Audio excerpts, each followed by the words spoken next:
ബിജെപിയും കോൺഗ്രസും ചേർന്ന പാലക്കാട് നഗരസഭയെ നശിപ്പിച്ചുകൊണ്ടിരിക്കുകയാണെന്ന സിപിഎം മുതിർന്ന നേതാവ് എ.കെ. ബാലൻ. ആർഎസ്എസിന്റെ വോട്ട് വാങ്ങി ജയിച്ചയാളാണ് രാഹുൽ മാങ്കൂട്ടത്തിൽ. വർഗീയ ധ്രുവീകരണത്തിനാണ് ബിജെപി ശ്രമമെന്നും എ.കെ. ബാലൻ പറഞ്ഞു. ദിവ്യ എസ് അയ്യറിന്റെ വിഷയത്തിലും അദ്ദേഹം പ്രതികരിച്ചു. എന്തായാലും ആർഎസ്എസിന്റെ ഒരു അജണ്ട നടപ്പിലാക്കുന്നതുമായി ബന്ധപ്പെട്ടുകൊണ്ടുള്ള വിഷമതയല്ല കോൺഗ്രസിനുള്ളത്. മറിച്ച് ഇതിനെ മറ്റൊരു തലത്തിലേക്ക് എത്തിക്കുക. അത് ഈ ഗവൺമെൻറ് അധികാരത്തിൽ വന്നതിന് ശേഷം 3 വർഗീയ കലാപത്തിന് ഇവിടെ ആസൂത്രണം നടത്തിയിരുന്നു.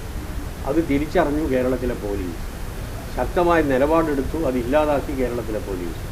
ആ പോലീസിനെ നിർജീവമാക്കുക, അതിനെ പരിഹസിക്കുക, എന്നിട്ട് ഇവിടെ വർഗീയ കലാപത്തിൻ്റെ കുരുതിക്കളമാക്കി മാറ്റുക.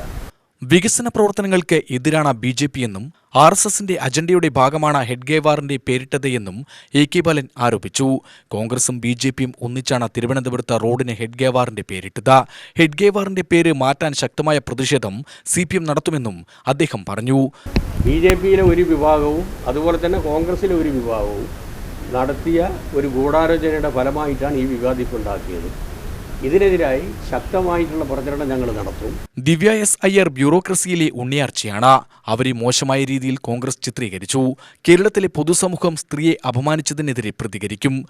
നമ്മളെ വടക്കൻ പാട്ടുകളിലെ ഉണ്ണിയാർച്ചയാണ് ഞാൻ ഓർക്കുന്നത്. ഒരു ബ്യൂറോക്രസിയിലെ ഒരു ഉണ്ണിയാർച്ചയായി ദിവ്യ എസ് നായർ മാറിക്കഴിഞ്ഞു. അയ്യർ അവരങ്ങനെ തകർക്കാൻ കഴിയും. കെ. സുധാകരൻ്റേത് മ്ലേച്ഛമായ ഭാഷ.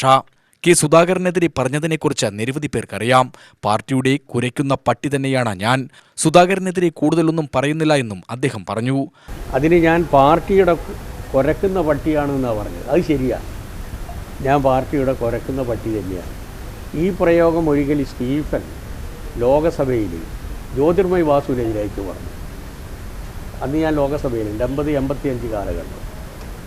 അതിനെ സ്റ്റീഫൻ്റെ മുഖത്ത് നോക്കി ജ്യോതിർമയ് വാസു പറഞ്ഞത്, ഞാൻ കുരക്കുന്ന പട്ടി, അക്കാര്യത്തിൽ സംശയമില്ല, പക്ഷേ ഞാൻ തന്നെ പോലെ വാലാട്ടുന്ന പട്ടിയല്ല എന്നാണ് പറഞ്ഞത്. UTV news, Palakkad.